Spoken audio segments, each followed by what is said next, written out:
I've been in the field on and off over the last 35 years with different companies. Like I stated, currently I'm with AT&T UVerse, but I have worked in the cable TV industry and again providing customer service and technical delivery of that service to the customer home and managing people that do the same. Well, I think in general they have an interest in technology, and there's multiple types of technology out there, but what I'm in is the service delivery to the customer of TV, phone, and internet connectivity. And I think in general people have an interest in that type of thing, whether it be the technical delivery and understanding of the services and the varieties that we have, or just bringing a quality product to the customer so that they may enjoy the service.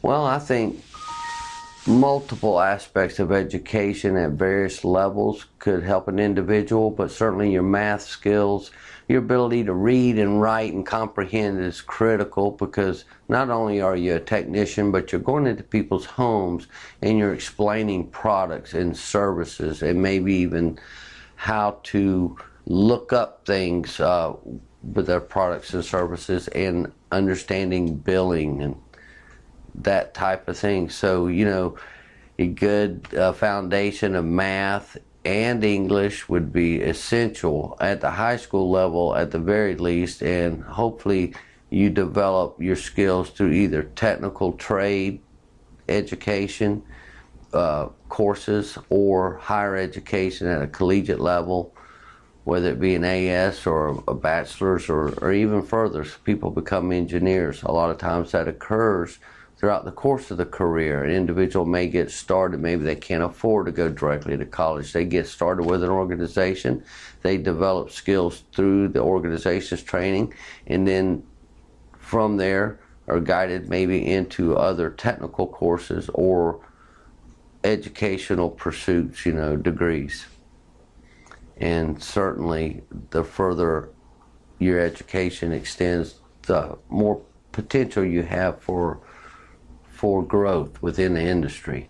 But certainly it's okay to be a technician and develop your technical abilities through training courses.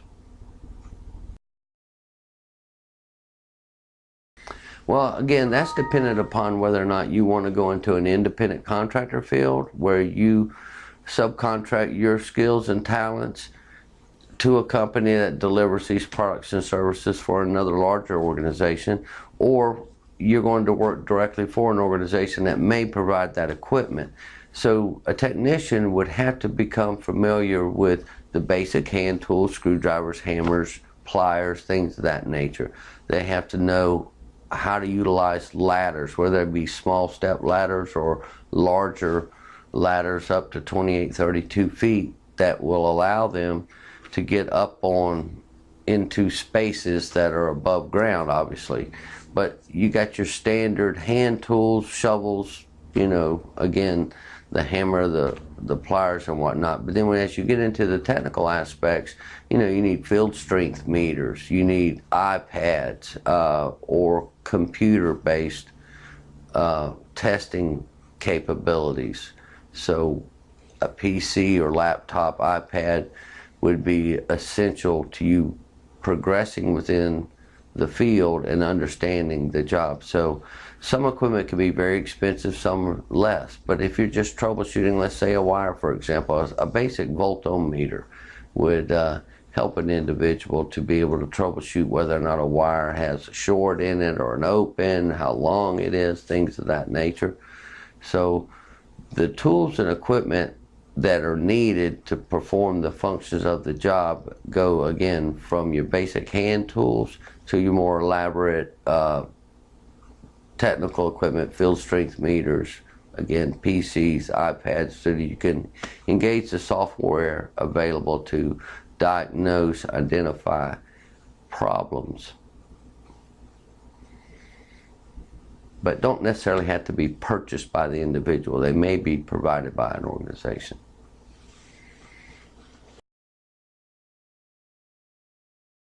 Well, I would say study. Don't just learn the job at hand and think you're all done, because it's never done. Technology has developed over the years, such as when I began it was analog services, and now signals that we were utilizing, and now it's grown to digital services, light. So the technology has developed over the 30 plus years I've been in the industry, and so therefore you have to continually grow your knowledge in the types of technology being utilized by a given organization. That makes sense to you? Oh yeah. All right, very good. But so my advice is for individuals to continue to develop their skills, their knowledge throughout the course of their career. It's almost like a never ending. If you stop, the technology is not going to stop. You're going to leave you behind. Well, technicians, certainly you need technical skills. You need to be able to understand how to interpret networks and the way the service is, where it originates from, how it's distributed, and the different pieces of equipment that are involved in delivering that service. But at the same time, you need to develop your people skills, because it's not just a matter of you dealing with a wire or a piece of electronic equipment. You have to interact with people, whether it be the customer. You think about it, there are many different individuals out there in the world, and you're into their homes, and we're not all alike, so we have to be able to get along and understand people. Sometimes there are language barriers, so you have to really be able to listen and understand. At the same time, you're interacting with others within your own work group or associated work groups, so you have to be able to communicate with those. So your demeanor is important. So people skills as well as technical skills are very critical to being successful in this occupation. So advice would be to listen and learn, engage, be able to express yourself, or even if you don't know the answers, where do I get the answers? Don't be afraid to ask questions. The biggest obstacles is the time it takes. As your life goes on, you may develop a family and whatnot, and then how much time are you going to devote to your skills to where you can learn and grow? You've got to work, and work could be lengthy some days. You have long days, you have short days, you have bad weather days, you have good weather days. So you just can't quit when 5 o'clock comes. You got your family to go to, but somewhere in there you've got to figure out a way to grow your knowledge, and a lot of it can be done through the day-to-day activities, even in your own home, whether it's how to use a piece of equipment or just studying, while at the same time maybe you're helping your children to study as well. So I think that it's ongoing, it's continuous, and you have to find a way to manage your time and throw procrastination out the window. There's no time to waste. Make efficient use of your time, whether it be studying and growing your technical abilities or spending time with your family and developing your family.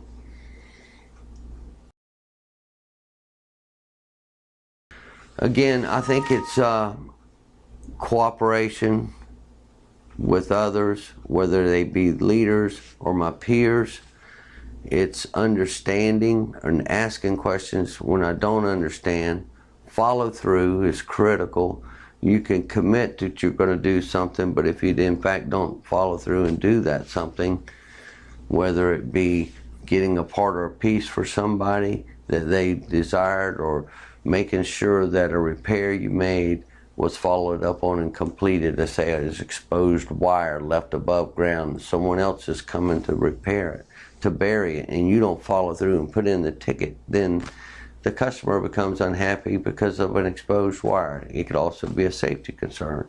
So you need to be follow through, no procrastination, and listening and engaging with the right people. Don't be afraid to engage with folks that are in other departments, even maybe individuals who are or maybe of a higher status than you are within an organization. Engage yourself at the appropriate time and in a proper way, and never fail to communicate. Well, it's funny you asked that question, because it's a great question. It's changed so drastically, the way we deliver service and the technology that we use to deliver that service. I'll give you a quick example. My daughter, once our remote wasn't working, the batteries had gone out in it or something, so I advised her, well, you know, darling, you can go right up to the TV and push the button and change the channel. She looked at me like I was crazy.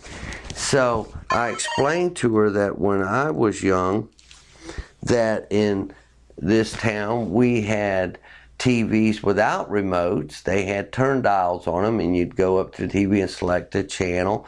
Plus you had an antenna attached to the TV where you'd have to adjust the TV depending on the available channels. And two, that there were only 3 channels available in this city at the time. And she looked at me as if I was lying to her. She could not fathom the fact there were only 3 available TVs. So I say that to say this, that the technology has grown so much that we're able to pack in more data, more information, and make that available to more and more people, not to mention the additional services or programming that are out there in the ways it's delivered. We used to have an analog signal that we utilize to distribute throughout the system and bring services to the home. Well, now the FCC mandated some years ago that analog services will be shut down, and we're getting rid of antennas, and we got to go to a digital format, and that's what's occurred. You no longer, and some folks that are my age or even older understand that we could just have an antenna attached to your TV and get signals. You used to have party lines on your phones. Computer, what's that? It's some big room full of equipment. And now we have iPads, iPhones that you can access the internet on. So I would say that technology has advanced greatly, tremendously throughout the course of my career, from, again, analog services to now all digital format, and now with fiber optic capability, those services can be delivered quicker, faster, and more of them over a smaller piece of wire. Where you used to may have to have huge bundles of wires, now you have smaller bundles of fiber, not even wire. Services are delivered over light. Well, I'll tell you, it's a lot, I would say that it's a lot simpler, even though more complicated, to deliver a service to a location than it used to be. Because before, where you had one piece of equipment in an analog world, you know, you may have up to 40 some odd amplifiers in a cascade, and one of those pieces of equipment fails, you've got to track it down. Whereas now, with the intervention of light, you've reduced those cascades from what was maybe up to 50 amps to now maybe a maximum of 3. So the networks have developed to where you can identify problem areas much quicker, faster, efficiently, and less people are now impacted by a loss of service on a given piece of equipment than used to be. For example, if you had a 40 amp cascade, amp number 1 goes down, all the amplifiers are affected. Now, with the intervention of fiber optics, you can bypass all those amplifiers in reducing the number of amplifiers in cascade, therefore it's a lesser impact when something fails than before. Instead of 50,000 people affected, 1,500 are affected.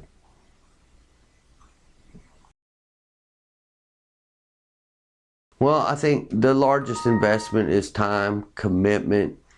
Again, it goes back to whether or not you are working for as an independent contractor, where you may have to supply your own vehicle, your own hand tools, your own test equipment, as opposed to working for an organization that will train you and provide that equipment for you. So you could go from as little as, and it's hard to put a number or dollar figure on your education and commitment to an organization, to having to fund yourself to set up to do the work for as a contractor, which could be up to, anywhere from $5,000 to up to $60,000, $70,000, $80,000. If you think about a vehicle, some of the test equipment, the splicing equipment, if you're dealing with fiber optics, some of the test equipment, the meter could cost as much as $2,000, $2,500, one piece of equipment. So, of course, as an independent contractor, you have the potential to earn more because you have those expenses, as opposed to working for an organization that provides them that equipment for you. So, but you always have a commitment of time and effort to doing the job. So it's hard to put a dollar figure on that.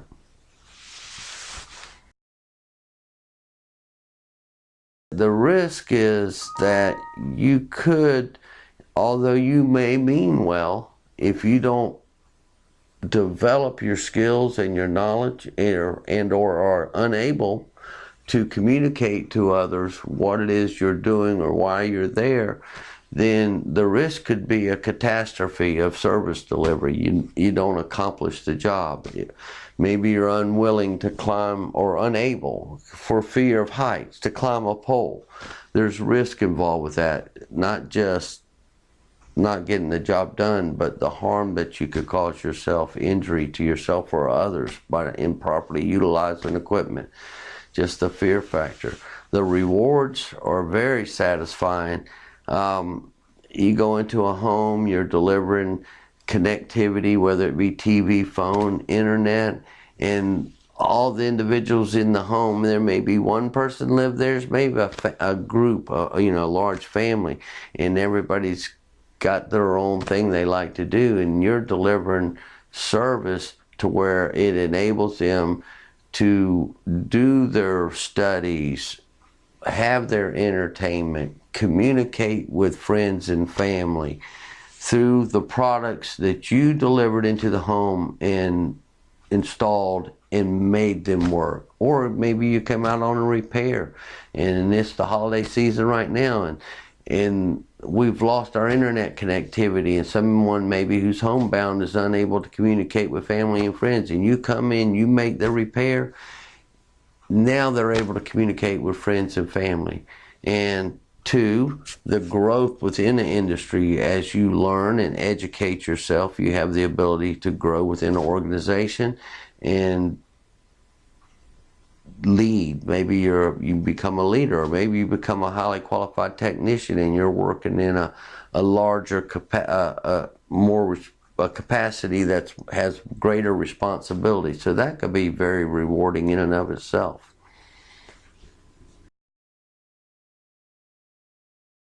Well, sometimes I realize it by the smile I put on people's faces, or the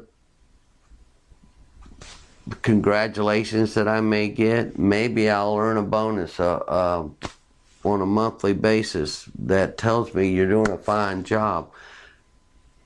Other times, I don't always feel successful if I didn't follow through on a given job, or maybe I didn't diagnose something right, and therefore the repair wasn't long lasting or permanent. So I think there's kind of a fine line there are you ever, I mean, you could be a good technician, but you may not always get it right the first time, even though you strive to do so, because maybe there's intermittent type issues and you didn't diagnose right. Maybe a piece of equipment failed you and you couldn't diagnose right. So I feel like I'm a good technician through years of experience, continual study, interaction with others, and the smiles I put on people's faces, and the monetary rewards I've received. Absolutely. Now, if it's someone I know, I certainly want to consider what their attributes are. Maybe they're not fit for this type of work. Even though they may be looking for work, I'd hope to guide them into, or help them to get into a position that was more suited for them personally. But certainly, do I think this is a good profession, a respectable profession? Absolutely. You're, again, delivering products and services to people to make their lives better, and to also just, in some cases, entertain, so they can just let loose of their stresses of the day. And it's a good occupation. It's a good career. Has a lot of potential. People love connectivity. I want to get on the internet. I want Facebook. I want, to home shop. Whatever it is, it's a matter of convenience. So there's a sense of not just responsibility, but satisfaction when you deliver these products and services to people's homes.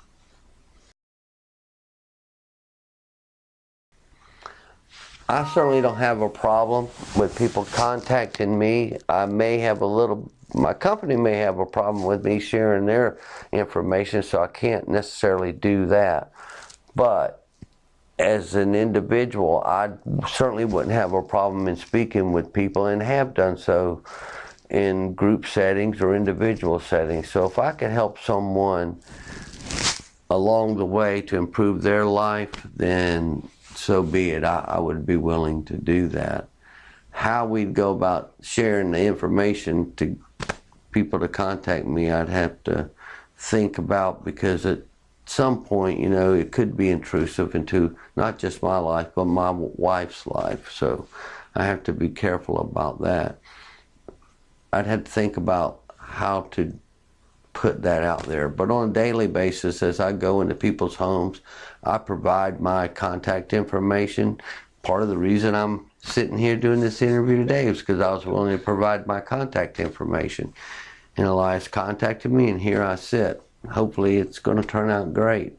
But on a daily basis, I do provide my name, my contact information, so people can call me back if they're having issues, or even just a question.